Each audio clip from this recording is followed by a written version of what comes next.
NASCAR has ended the Coca Cola 600 early after a rain and lightning strike delay. They have declared Christopher Bell the winner, and NASCAR fans are not happy about it. Before we get to this, I'd like to ask you, please hit that subscribe button, hit that bell for notifications so you don't miss any of our future videos here at John Trent Racing. This is over on the official X account of NASCAR. They posted this on the dot at 11:30 p.m. That is when they seemingly made the decision. Christopher Bell did an interview with Fox saying he had no idea what was happening until the announcers on Fox, Mike Joy, Clint Boyer, and Kevin Harvick, were making their announcement. And then he said he got a text notification that the race was called literally at the same time that Mike Joy, Kevin Harvick, and Clint Boyer were announcing that decision live on television. But this is what the post on Twitter reads, or X reads: news. Due to inclement weather, high humidity, and the likelihood of resuming action after 1 a.m., with the track drawing process, the race has been declared official. Christopher Bell is the winner of the 65th Coca Cola 600. I'm not sure if you can call it the Coca Cola 600, given the fact that they didn't actually race the 600 miles, which I think a lot of other people share that opinion. This is my opinion. Should have been delayed and ran tomorrow. I think that is the way it should have gone. I think that I know they're over halfway. NASCAR can make any decision that they want, but I think they should have just delayed it, postponed, race it tomorrow, pick it up where they left off, and have at it. I get that it's Memorial Day. You want to honor your veterans, but that's exactly what they're doing. They have the veterans on the car. What better way to honor these people by carrying them on their car? You get more segments from Fox highlighting them.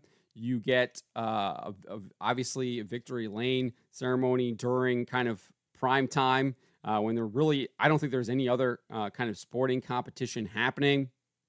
You just have the big Coke 600. Maybe there's some baseball games, but I don't really think there's any other kind of competition out there as far as network and programming. So you would think that Fox would love it. You would think the sponsors would love it. And you think NASCAR would love it. That seems like a no-brainer. However, obviously that is not the choice that they've made, and fans are not happy about it. You got Dale Tanhart here. He's a Grand National enormous waste of time. World champion here for assistance if needed. Rob Whitehead says, that's awful. It's the effing Coke 600. You finish it tomorrow. Icy Vert is just sharing a picture of him saying he won with the trophy. Wes Adams says, should have picked it back up tomorrow.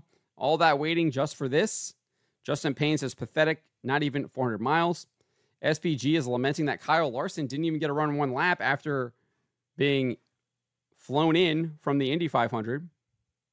Finished in 18th there after running in 6th. Made a mistake speeding on pit road. Really put him behind, was unable to recover. But SPG says this: man, Larson had a heck of a day. That storm followed him everywhere. OM Sports Burner says, what a failure of a night. Colton Schaefersman says, what a joke NASCAR is, basically implying that they fumbled the ball, fumbled the chili pot there. Number 9 is The Life, says, you made us wait this effing long just for that. Are you crapping me? Burt Macklin says, sorry, but this race must be declared null and void. Christopher Bell is not the winner. We've got the check comparing NASCAR to a bunch of clowns, or the people running NASCAR to a bunch of clowns. Ross Copley says, y'all should have picked this back up tomorrow if it wasn't going to finish tonight. Doesn't take a genius to see why there are fewer and fewer people in the stands. Student Driver says, you could have said that 2 hours ago. Slight Negative says, come on, man. Madison Mallards is, that's so lame. Just started at 1, then it's a holiday. Says Armani Garcia. That's bull poop. You need to refund everyone. Lame. Boo, NASCAR, you suck. Matthew Cordaro is mimicking Larson here, but I flew all the way here. Didn't get a race a lap. Madison Mallards also wrote that it was like the Coke 350. Weather Gamer 21, shortest, longest race of the year ever. How many laps were left? Asked Blind Eye Sports. Racing Fanatics is just, doesn't even have any. It's just sigh. Nah, I'm pissed, says the Tech Beast. NASCAR Mario says L. I'm going to bed, waste of time. Grantham's Glimpse.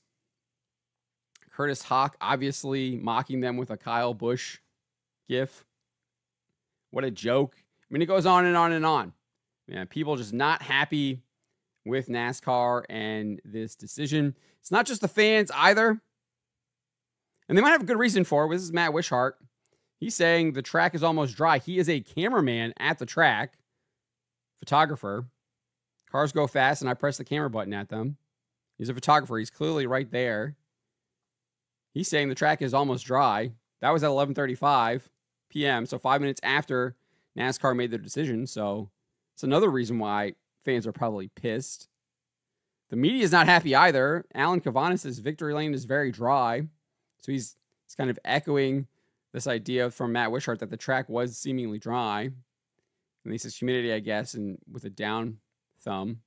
Toby Christie, editor-in-chief at Racing America, he says, we ran the NASCAR Xfinity race well past 1 a.m. last year. I think they ran a truck race really late, too, late into the night. This year, I think it was one of the early races at Phoenix, maybe? I am gutted to see part of the reasoning of this race being cut short due to the likelihood of resuming action after 1 a.m.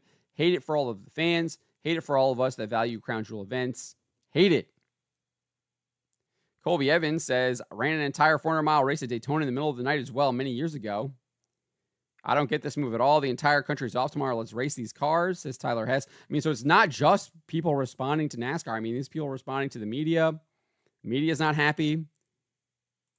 You've got Steven Taranto here, writes for CBS, covers NASCAR for CBS. He's saying that there's people actually in the victory lane not happy, taking it out a little bit on Christopher Bell. He says some of the fans outside of victory lane were a little salty as Christopher Bell's car was rolled into victory lane. Boo, fake win. And then he adds, it still counts. It does, because NASCAR made it official.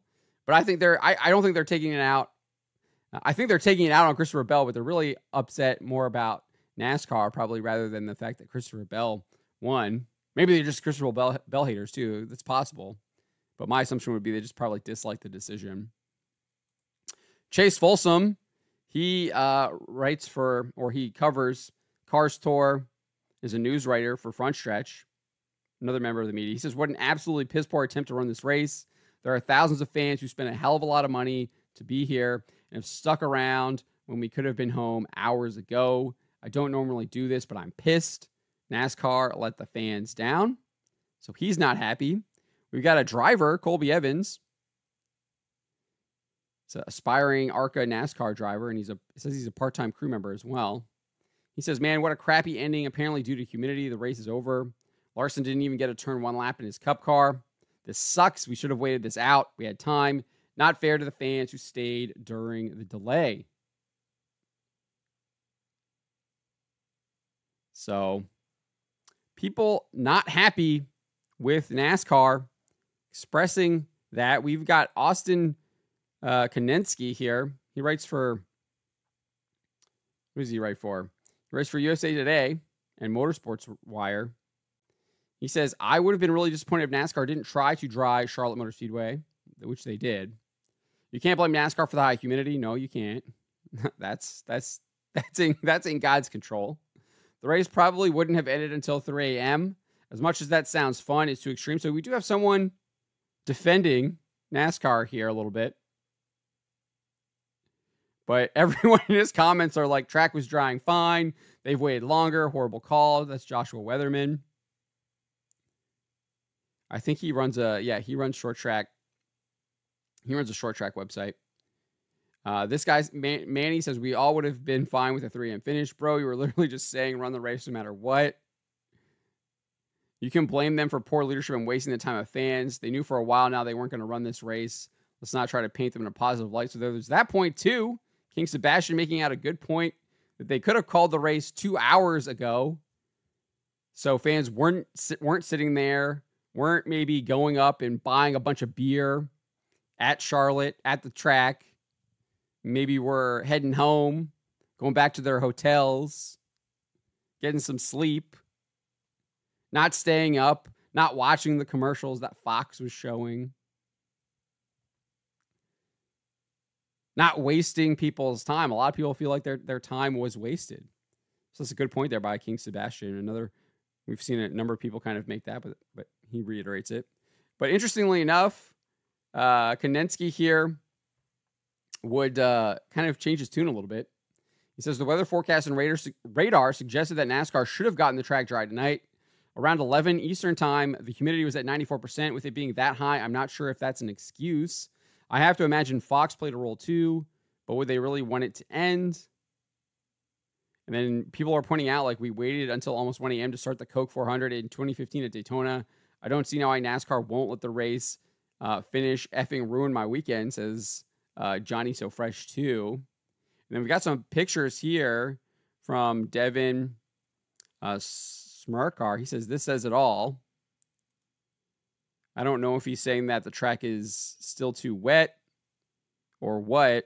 It does look like it's drying to me. So I'm not sure what kind of point he's trying to make there. A lot of people just think kind of NASCAR's excuse doesn't make any sense whatsoever, and there's got to be some kind of ulterior motive. Big Hub B is kind of making that point right here. They're scared of a late race in my butt. I remember I sat at Darlington until 3 a.m. to see Eric Jones win it. It was probably Fox winning that late night program money, and the NASCAR officials were getting sleepy. And then other people, like John Everett Kruger's like, so they made up an excuse. So people are not happy with NASCAR, not happy at the way this decision was made. But that seems to be the what NASCAR does. That seems to be their MO. They don't really make consistent decisions. Nothing really makes sense. It's all very perplexing. And this is just the latest in a string of those decisions. Even the drivers have been like questioning what's going on with the Ricky Stenhouse Jr. fine. And I'm sure that we'll see some drivers probably questioning this as well. Obviously, the people who got pretty good finishes are not. Christopher Bell, obviously very happy. I saw a post from Josh Berry with his team. They were happy with getting a 10th place finish.